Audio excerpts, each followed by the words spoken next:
The MOU that we signed with the city of Busan last week stemmed out of the discussions that we had when I first went to South Korea before going to Singapore Token 2049. South Korea is an incredibly important player within EOS. So in terms of tokens, approximately 25 to 30% or so of EOS tokens are located in South Korea, to our best estimate. And in terms of developers, South Korea is an incredibly important player in terms of pioneering within the space and adoptability of not just a blockchain, but even of Web 2, mobile gaming, internet penetration, et cetera. Korea is a very important player. And it's somewhat of an enclosed ecosystem as well. So on the VC front, on the exchange front, on the developer front, it is very much a kind of a full stack end-to-end environment there, ecosystem there. And so we definitely recognize that South Korea is an important player, and we wanted to make that known for one and to showcase why that is important for us. So when Zach and I started the ENF, one of the things that we made as a goal early at the onset, basically from day one, is that anything that we did, we always translated in Korean, for example, because historically, any kind of formal information that was coming from EOS was always being translated and or output to the Korean community and the Chinese community after the fact. So maybe a week later, 2 weeks later, and not all of it either.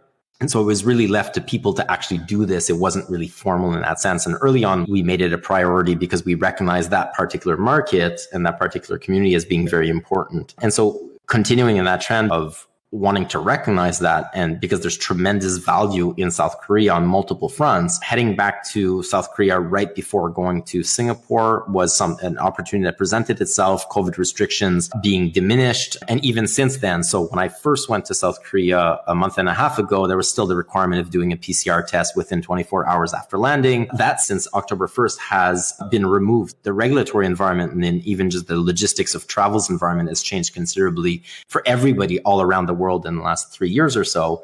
And so one of the first places that we wanted to go to was South Korea. And so when I went there, obviously met with amazing people working within the space, basically evangelizing and advocating for EOS, which had not been done formally in the country in multiple years for multiple reasons, but also because there was no entity being capable of doing that at the level that the ENF is capable of doing. And so we did that. We met some amazing people. We met a lot of developers. We met exchanges. We met stakeholders, token holders, and city officials. We met government officials because within South Korea, the regulatory landscape is, I would say, somewhat favorable towards crypto. So currently, and I don't know the extent of this, or so pardon my terms, but for example, any crypto earnings from a capital gains perspective up until the end of 2025 are not taxed in South Korea right now. I believe that both presidential candidates ended up running on this platform. And so the one that is currently in power enacted that. And as a whole, crypto is somewhat favorable or well seen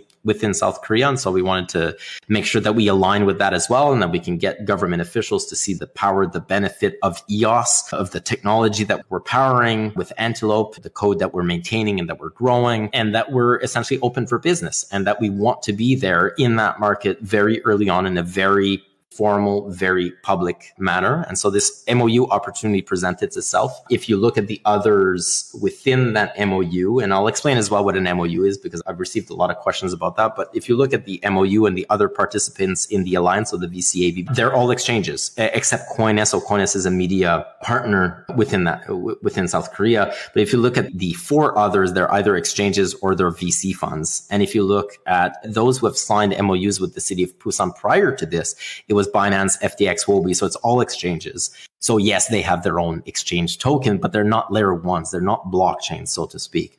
And EOS is the first one. EOS is the only one. And this alliance right now essentially was put into place by the city to be able to act, one, as a filter, so that in the future, if others want to partner with the city, they'll essentially have to go through the VCABB, the current alliance, and we're one of the original founding members. And so we need to vouch for somebody else to come in. The idea is, if you look at, and I believe that the MOU is published, and if not, then I'm believe it can be because I believe it is public.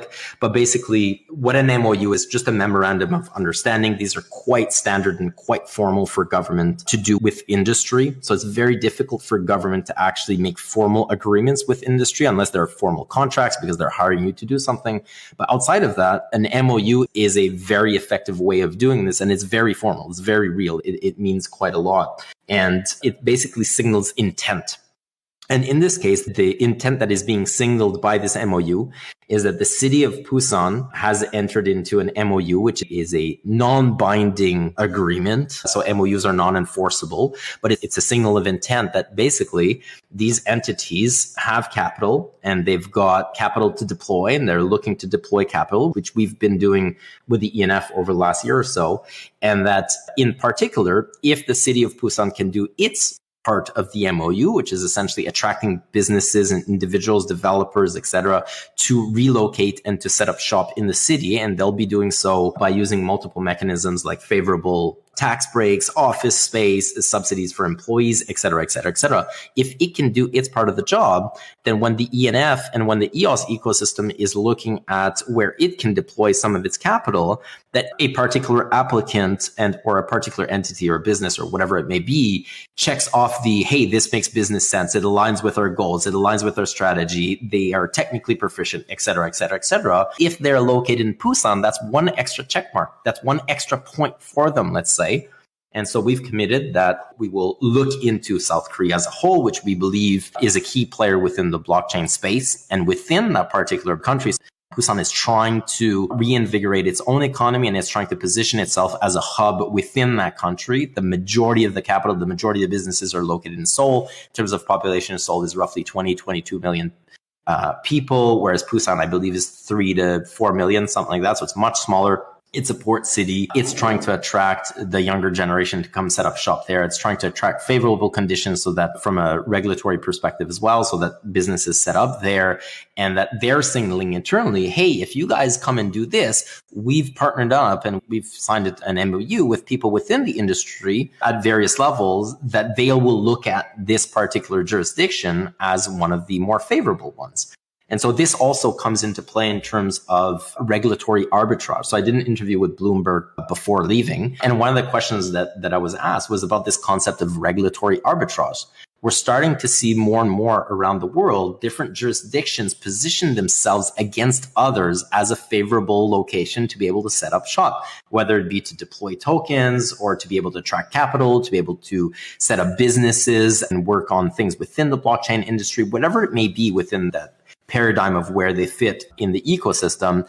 More and more jurisdictions are trying to be havens for one, but I guess a hub for blockchain. We know that Dubai has been trying to do this for a while. We know that by default, a lot of the Caribbean islands like Cayman, BVI, etc., they've by default done that because they were traditional tax havens. And so people just set up there because that was low risk. But it's not necessarily because they set themselves up as blockchain hubs. It's because there was no other alternative. But now we're seeing more and more jurisdictions within known locations, what I wouldn't call, let's say, the tax havens, so to speak, that are trying to position themselves as hubs for blockchain. And Busan definitely is trying to do that. And for us, Busan and then South Korea and then EOS, everything just aligned very well. It's a very symbolic gesture as well. In terms of next steps, people ask, what happens next? This right now, it's just the beginning of something. When we look at other ecosystems, they've had partnerships, tremendous partnerships throughout. You look at Polygon, they have hundreds of partnerships like this. EOS has never had anything like this. This is really just the sign of things to come. It's a reversal of what we've seen is dry spout in the last couple of years. It's another opportunity that is being presented. It's another door that is being opened, a very formal door with government. It's a very formal doors with the other partners within this MOU. So if you look at the others that I mentioned, VCs, for example, you've got AlphaNounce, which is quite big in South Korea, and they've got roughly $100 million fund. If you look at Foresight Ventures, $400 million fund, very big, very known as well. I've mentioned here previously as well that the ENV, the concept of EOS Network Ventures is moving along very well.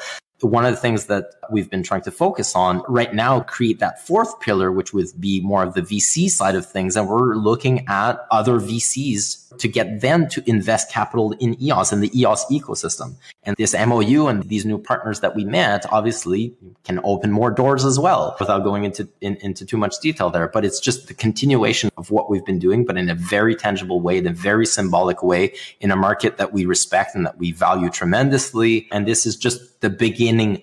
But even in it by itself, currently, it is quite valuable. So that's why I went to South Korea last week.